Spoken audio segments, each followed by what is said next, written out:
gobolka Sool waxaanu tagnay bishii 11aad horaanteedii shacbiga gobolka Sool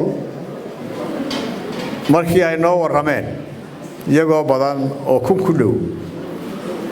waxay dhamaantood ka cabanayeen amni darrada gobolka ka taagan iyo dadka la leynayo muddo fara badan socday dilkaas xukuumaduna aanay qof qura ku guuleysan oo la dilay inay wax ka qabato ama soo qabato wixii dilay marka halka waxa ka muuqda inay xukuumaddu ku fashilantay in amaankii magaalada ay mas'uulka ka ahayd ay sugto Allah u naxariistay Hadraawi waxa qofkii ugu dambeeyay ee mashaqadani ka bilaabantay oo nin dhalinyaro ah haldoona wuxuu ka mid ahaa musharaxiintii xisbiga wadani ee golaha wakiilada dadkii ka cabanayay buu ka mid ahaa amaan darrada habeenkaas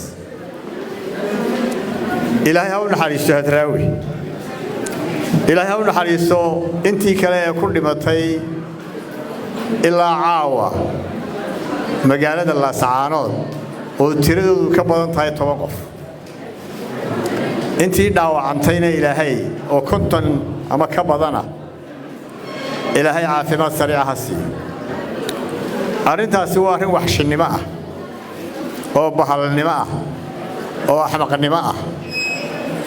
xukuumadda waxa laga rabay inay xallisho maarayso oo ay soo qabato dadkii Hadraawi dilay laakiin lagama filaynin inay 10 kale ku darto oo ay disho waanu ka xunnahay waanu tacsiyadeynaa dhammaan shacbiga gobolka Sool gaar ahaan degmada Laascaanood ama magaalada Laascaanood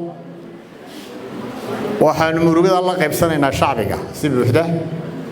wax la aqbali karana maaha inay arintaasi sii socoto xukuumadda waxa ku waajiba inay ammaanka sugto dadka dhintay waynu ducaynaynaa marka hore ilaahayna ha u naxariisto ilaahay jannatul firdaws ha geeyo faatixadana aynu akhrino waxaan ugu baaqaynaa xukuumaddu magaalada weyn culayska laga qaado iyadoo ammaankana la sugayo waxaan ugu baaqaynaa golayaasha qaranka golaha guurtida golaha wakiilada culimada ganacsatada haldoorka Soomaaliland meel kasta ay joogaan inaan arintan la dhayalsan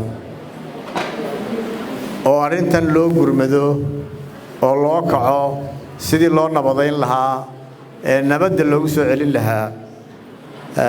gobolka Sool gaar ahaan magaalada Laascaanood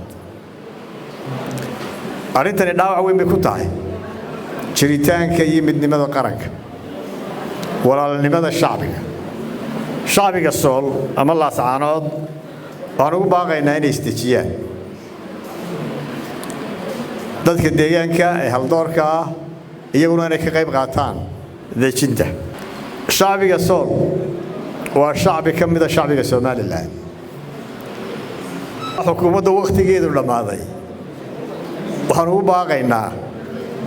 in aanay dhaqanka joojiso marka shacbigu ay dareenkooda cabirayaan iyagoon hubaysnayn inaanay xabad kaga jawaabin xasuuqa ka dhacay Laascaanood maanta wuxuu 11 August ka dhacay sida ka warqabteen Hargeysa iyo Burco iyo Cergaabo 7 qof baa ku dhintay maantana Laascaanood 10 ka badan baa ku dhintay marka xukuumaddu waa inay joojiso inay kaga jawaabto cudud iyo bil khasab iyo xabad cidda lagu xukumi karo walaalnimo iyo wadajir ayaan ugu baaqayaa shacbiga Soomaaliland dhammaan golayaasha aan soo sheegayna iyo shacbiga Soomaalilandna iyo haldoorkiisana waxaan ugu baaqayaa arintaas in sida mudnaanta ay leedahay la siiyo oo laga qayb qaato sidii loo dejin lahaa gobolka sidii shacbigiisa loo dejin lahaa darafyada muuqda ee hadlaya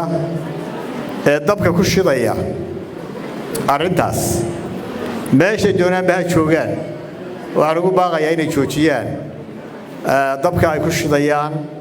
iyo gubaabada ay gubaabinayaan shacbiga inay joojiyaan waa inaynu wada ilaashanno dhammaantiin shacbigu midnimadeenna iyo walaalnimadeenna waanu ka xunnahay arrinta laascaanood ka taagan mana aha arrin la aqbali karo inay sii socoto waa in degdeg loo soo afjaraa waxna looga qabtaa asalaamu calaykum waraxmatullaahi wabarakaatu